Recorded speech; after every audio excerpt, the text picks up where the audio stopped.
તો હવે ત્રીજા મુદ્દાની વાત। ગુજરાતના સ્વાદ પ્રેમીઓ માટે ચેતવણીરૂપ કિસ્સો સામે આવ્યો છે। હીરાનગરી સુરતમાં પાણીપુરી બનાવવાના એકમોમાં ચાલી રહેલી ગંભીર ગંદકીનો પાલિકાના દરોડામાં ચોંકાવનારો ખુલાસો થયો। સુરત મહાનગરપાલિકાના આરોગ્ય વિભાગે રાંદેર અને પાંડેસરા સહિત શહેરના વિવિધ વિસ્તારોમાં 20થી વધુ સ્થળો પર આકસ્મિક કાર્યવાહી કરી હતી। જોકે રાજ્યના મહાનગરોમાં પાલિકા દ્વારા ચેકિંગ કરાઈ રહ્યું છે, ત્યારે દરેક જગ્યાએથી એક જ દ્રશ્યો સામે આવ્યા છે।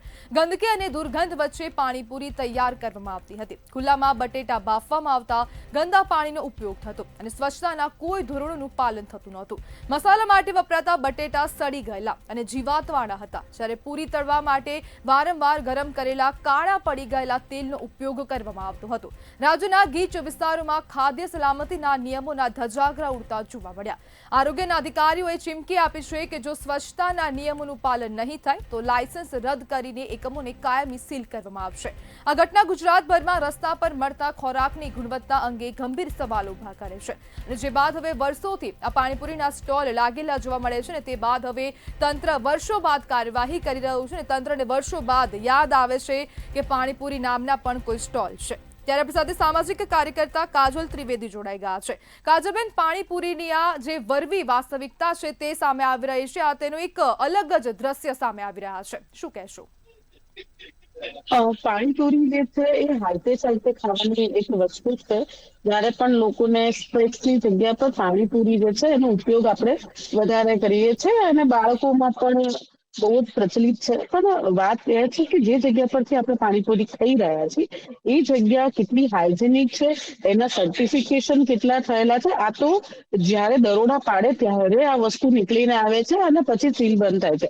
પણ આ વિષય પર મતલબ રોજ જે આના ચેક પોઈન્ટ હોવા જોઈએ, અને એ ચેકિંગમાંથી રોજ જે છે આ પાણીપુરી વાળાનું જે મટીરિયલ બને છે એ જગ્યાઓ કેટલી હાઇજીન છે, અથવા તો એવું પણ કરી શકાય કે ત્યાં કોઈ સીસીટીવી કેમેરાસ ને એવું બધું હોય તેના એક્સેસ જે છે એ ફૂડ ડિપાર્ટમેન્ટ પાસે હોય ને એ ચેક કરી શકે કે હાઇજીન કેટલું મેન્ટેન થાય છે। બિકોઝ ઓફ કે પાણીપુરી ખાવાનું લોકો બંધ નહીં કરે, અને અત્યારે લોકો પાસે એટલો સમય નથી કે એ લોકો ઘરે હાઇજીન તરીકેથી પાણીપુરી બનાવે અને ખાય। પણ આ બધા જ વિષયો જે છે ખૂબ જ ચોંકાવનારા છે, અને આટલા બધા જે રિઝલ્ટ બહાર આવે છે, એટલી બધી જગ્યા ઉપર દરોડા પાડ્યા છે, અને ક્યાંય પણ સારી ગુણવત્તા વાળું મટીરિયલ હાથમાં જ નથી આવ્યું, અને બધી જગ્યાએ સીલ લાગ્યા છે। તો ક્વેશ્ચન માર્ક છે કે આપણે જે સુરતની અંદર કે બીજી કોઈ પણ વિસ્તારમાં જે પાણીપુરી ખાવા રહે છે એ કેટલી હાઇજેનિક છે।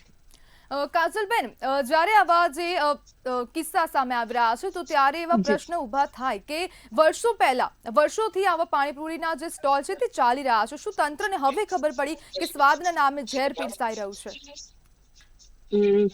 પહેલા પ્રથમ બધી જ જગ્યા પર ઘણી બધી એવી જગ્યાએ ખબર જ હોય છે ફૂડ એન્ડ ડ્રગ્સ ડિપાર્ટમેન્ટને પણ કે આ જગ્યાએ આ વસ્તુ આવી રીતે બની રહી છે। પણ જ્યારે ઘણા બધા લોકો વારંવાર જઈને ફરિયાદ કરે ત્યારે એ લોકો બહાર આવે છે, અને ત્યારે એ લોકો ચેકિંગમાં અને ઓડિટમાં જાય છે।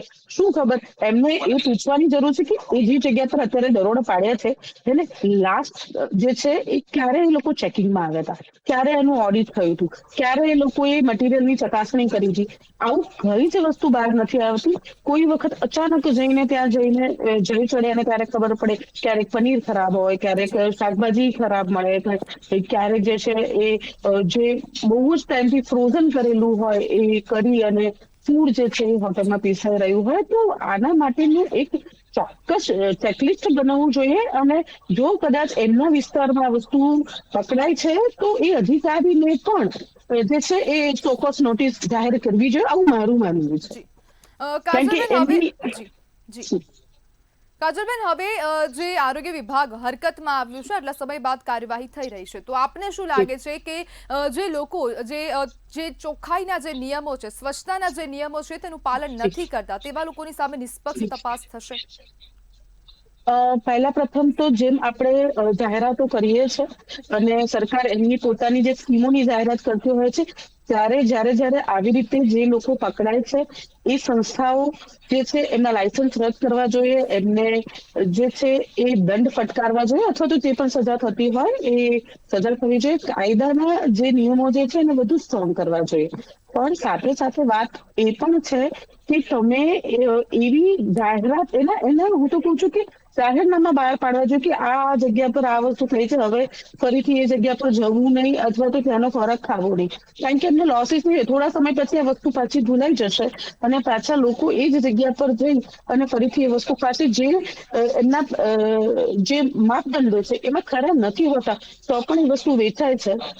એ ખૂબ જ, અને આપણી જનતા પણ એને એ વસ્તુ જે છે એ ખાય છે એનું નિરીક્ષણ નથી કરતી કે ભાઈ એને શું વપરાય છે, કેવી રીતે છે, કયું તેલ વાપરે છે, જી કઈ જ જોવામાં કોઈને રસ નથી. પણ હા, બીમાર પડે, ડોક્ટરના ખીચા ભરાય છે, આપણું બાળક કે આપણે પોતે જે છે એ હેલ્થ ઇસ્યુ ક્રિએટ થાય છે, ઓબેસિટી વધી રહી છે, ફેટ થઈ રહ્યા છે, એટેકના જે છે એ બહુ કેસીસ આવી રહ્યા છે. બધી જ વસ્તુઓ છે નાની નાની, રોજ તમે આ વસ્તુઓનું જે છે એ ભાગ સ્વરૂપે એક મોટું જે છે એ બીમારીનો આતંક આપણી ઉપર મંડળાઈ રહ્યો છે. જી બિલકુલ, કાજલબેન, જોડાવા બદલ આપનો આભાર.